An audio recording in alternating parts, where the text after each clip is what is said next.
Quelle est l'importance du sexe? Si nous cherchons l'origine de notre existence, nous finissons par découvrir un homme, une femme, un acte sexuel. Ce ne sont pas les théories qui nous ont créés. Ce ne sont pas les hypothèses, ni les concepts, ni les raisonnements qui nous ont créés.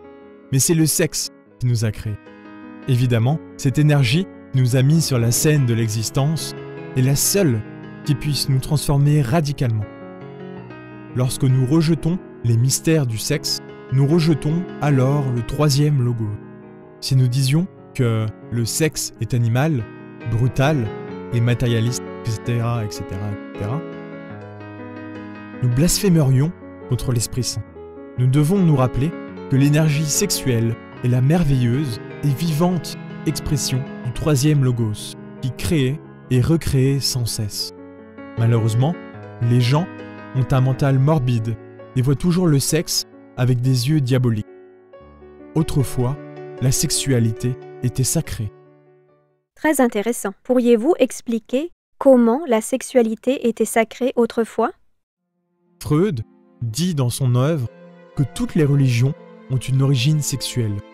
Lorsqu'on étudie les religions des tribus autochtones d'Amérique, d'Afrique ou d'Asie, les dieux et les déesses dans des postures érotiques ou en train de s'accoupler.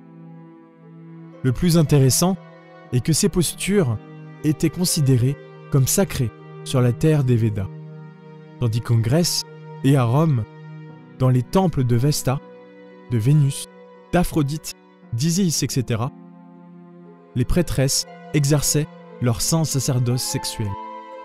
À cette époque, le phallus n'était pas considéré de manière vulgaire, comme nous le faisons aujourd'hui.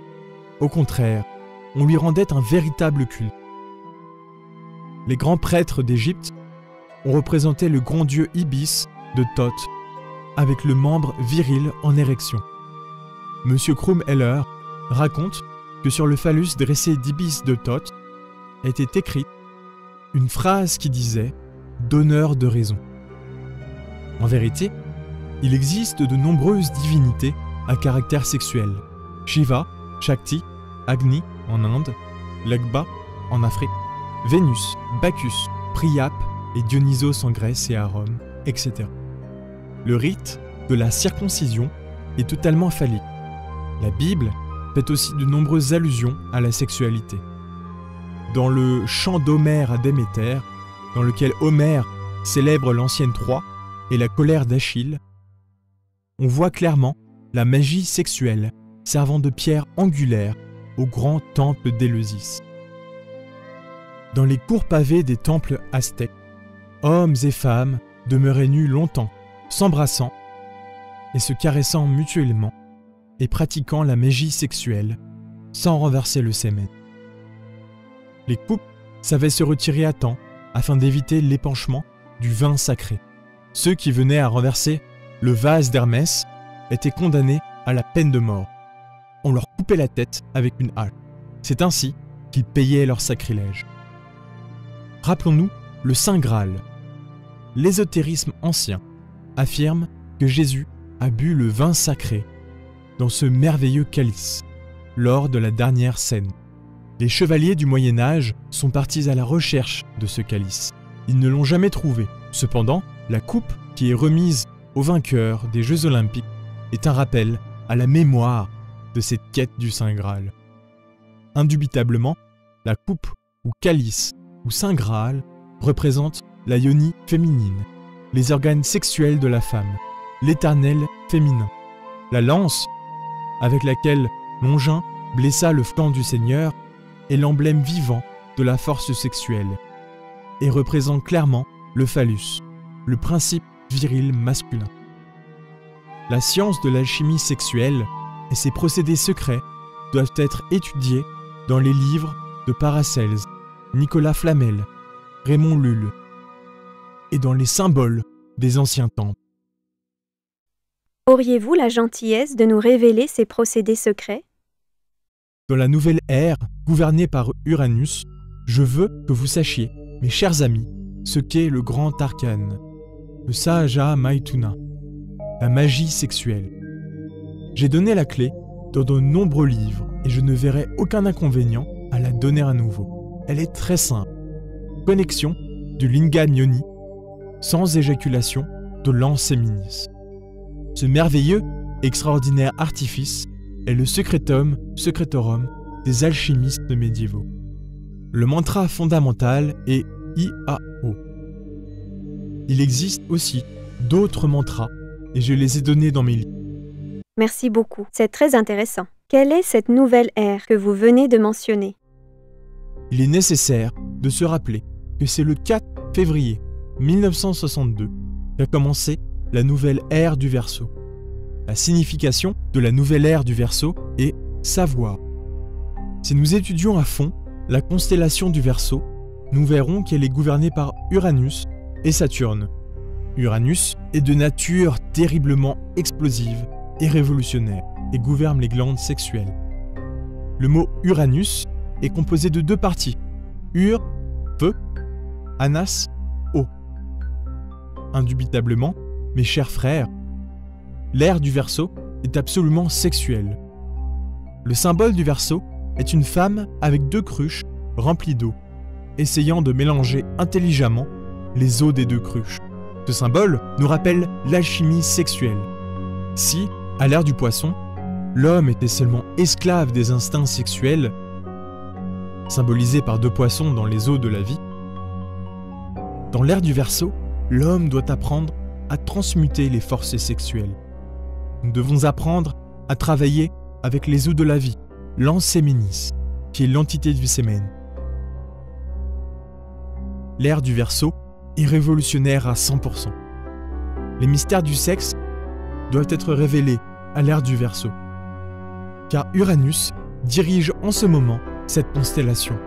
Nous ne pourrions pas être de vrais révolutionnaires du Verseau si nous commettions l'erreur de répudier le yoga du sexe, ou si nous continuons sur le chemin de la fornication animale. Et quelles sont les conséquences de cette erreur? Rejeter les Maituna signifie de fait se prononcer contre le signe du Verseau gouverné par Uranus, le roi du sexe. Les ignorants fornicateurs du pseudo-occultisme réactionnaire ignorent totalement la doctrine secrète du sauveur du monde, l'ésotérisme chrétien.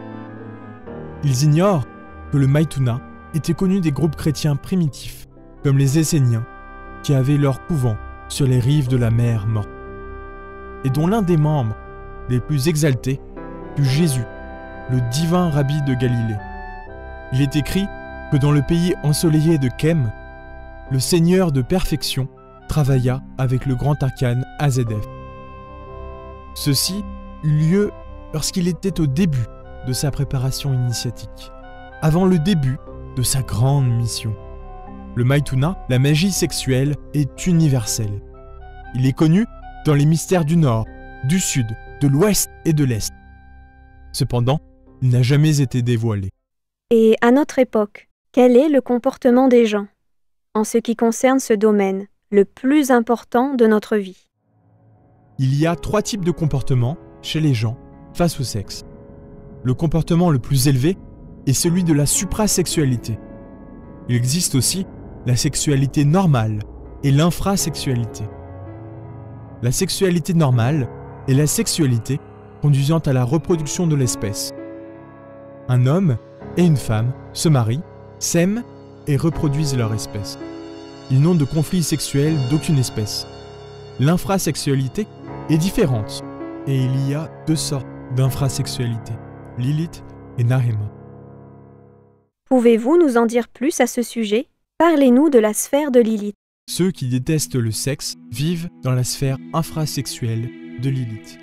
Nous avons connu le cas d'un vieil anachorète qui prêchait une certaine doctrine pseudo-occultiste. Tous révéraient cet homme, ils le considéraient comme un saint.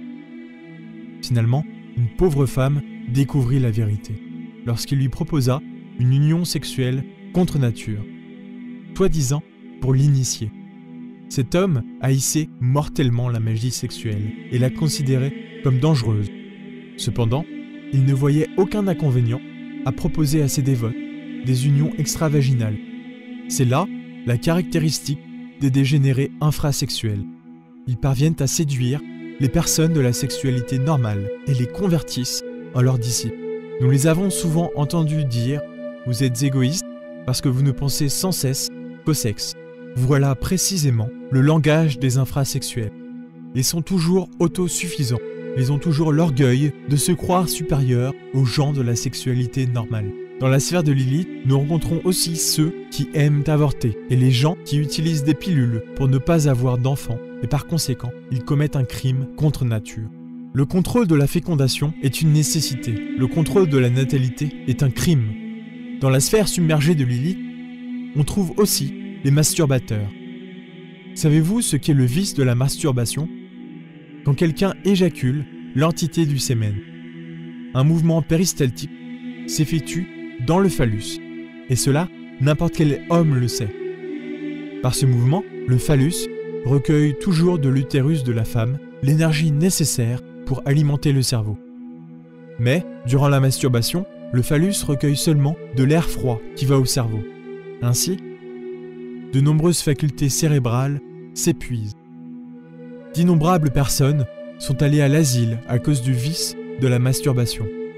La sphère de Lilith se distingue par sa cruauté. Dans cette sphère, nous trouvons les crimes les plus horribles enregistrés par les chroniques de la police. Un sadisme épouvantable, des infanticides horribles, des parricides, des moines et des nonnes qui haïssent le sexe, les criminels de maison close, ceux qui jouissent en torturant les autres, etc. Les gens de la sphère de Lilith n'ont plus de possibilité de rédemption parce qu'ils haïssent l'Esprit Saint.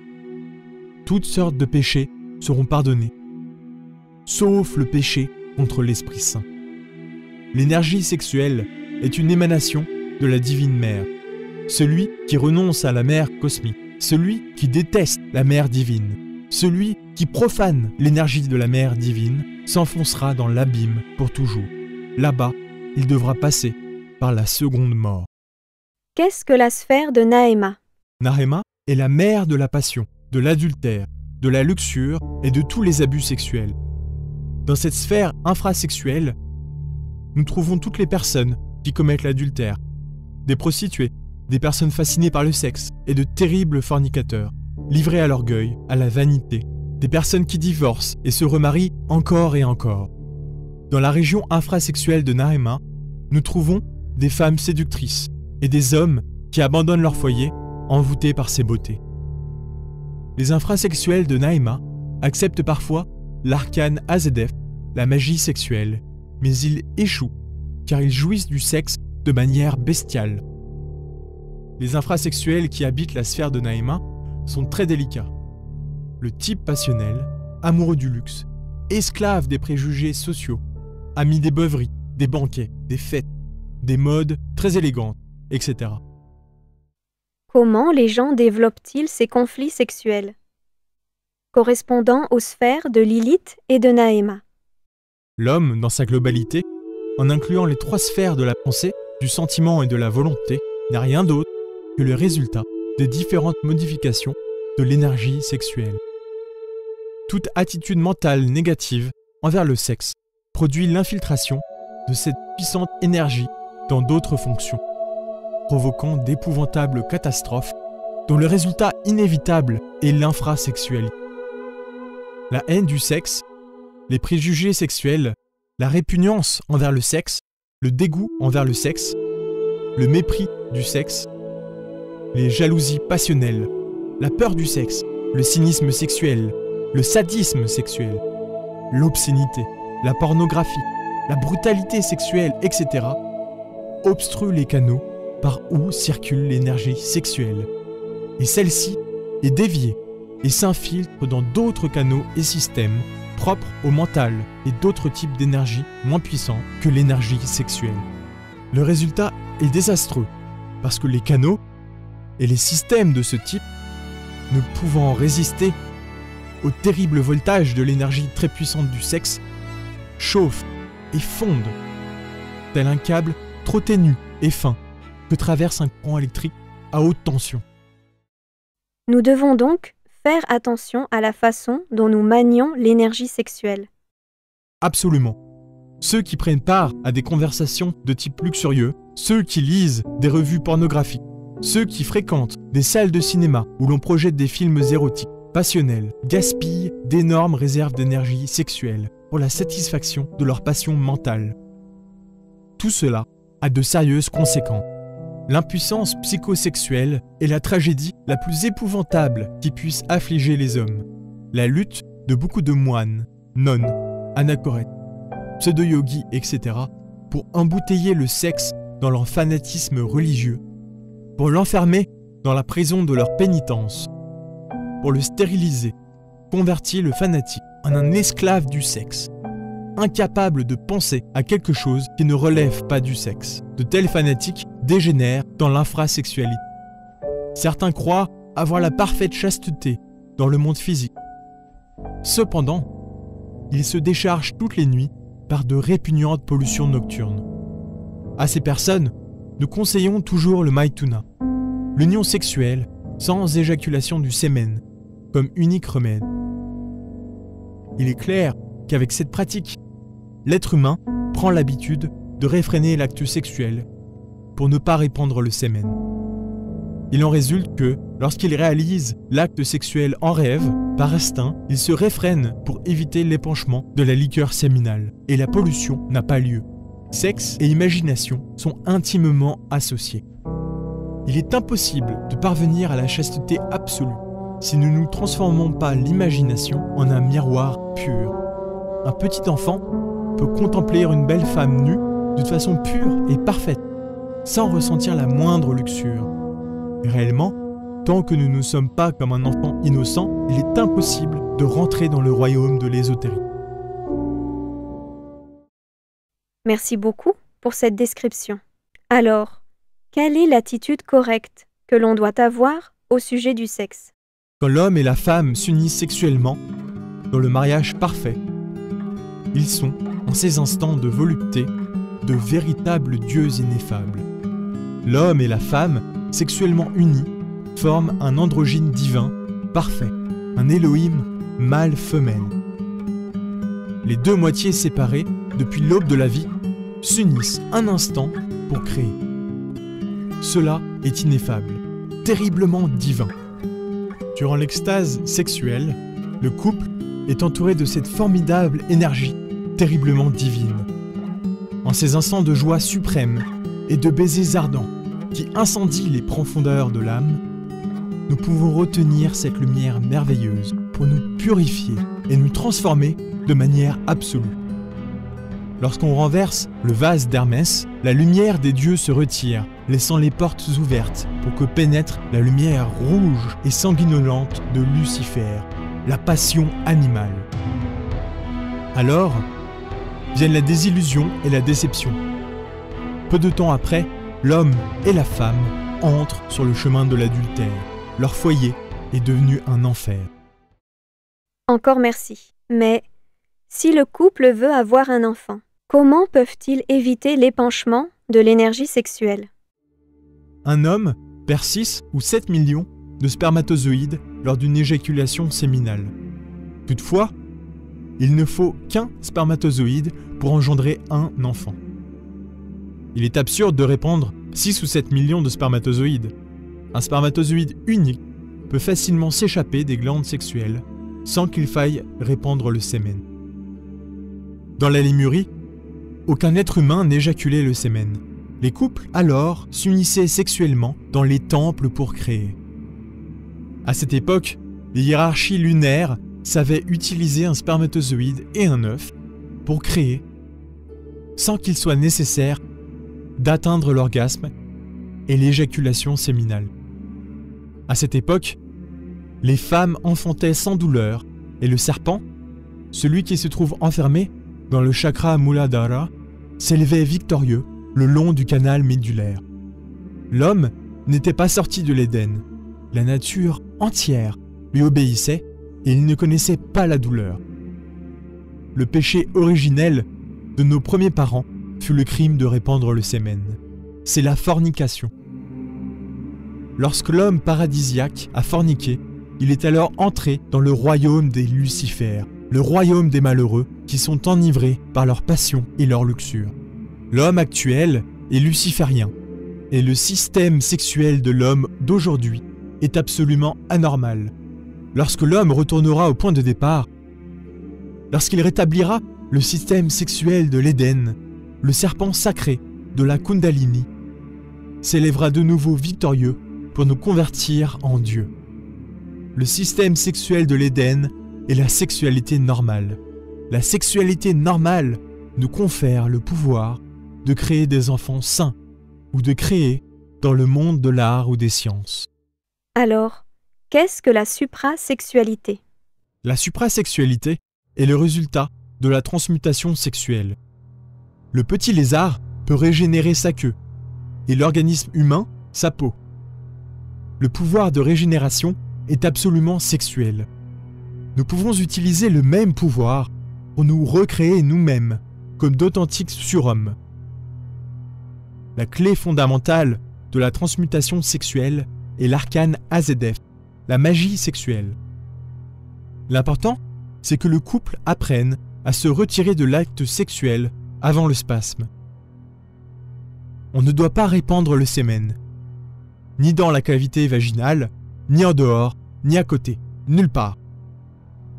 Nous parlons ainsi clairement pour que les gens comprennent, même si certains puritains infrasexuels nous qualifient de pornographes. C'est avec raison que le Christ disait « Et comme Moïse a élevé le serpent dans le désert, ainsi faut-il que le Fils de l'homme soit élevé. » Le surhomme est le Fils de l'homme mentionné par Jésus-Christ. Le surhomme est le Christ-homme, l'enfant d'or de l'alchimie sexuelle. Il est nécessaire de comprendre ce qu'est le Christ. Les gens pensent au Christ historique, au grand Kabir Jésus. Cependant, les foules ignorent que Yeshua ben Pandira a enseigné à l'humanité la doctrine du surhomme, la doctrine du Christ intime.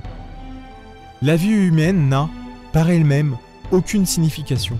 Naître, grandir, travailler durement pour vivre, se reproduire comme un animal et ensuite mourir. Si c'est cela la vie, il ne vaut pas la peine de vivre. Le Christ intime est ce qui compte. Le Christ intime doit naître dans le cœur de l'homme. Pour cela, nous devons cesser d'être un animal intellectuel et se transformer en homme dans le sens le plus complet du terme. Il y a d'abord l'homme et ensuite le surhomme. Le Christ, à l'intérieur du cœur de l'initié, convertit l'homme en surhomme. Le surhomme domine le feu. Il a le pouvoir sur l'air, sur l'eau et sur la terre. La naissance du Christ intime, l'enfant d'or de l'alchimie, est une question sexuelle. C'est seulement par le sentier du mariage parfait que nous pouvons atteindre la suprasexualité. Il nous faut naître à nouveau pour entrer dans le royaume des cieux. Le secret de tous les secrets se trouve dans la pierre philosophale des alchimistes. C'est le sexe. Bouddha, Dante, Zoroastre, Pythagore, Mahomet, Hermès Trismégiste, Lao Tse en Chine, Quetzalcoatl, Jésus de Nazareth et beaucoup d'autres grands maîtres sont tous fils des sexes. Béni soit l'amour,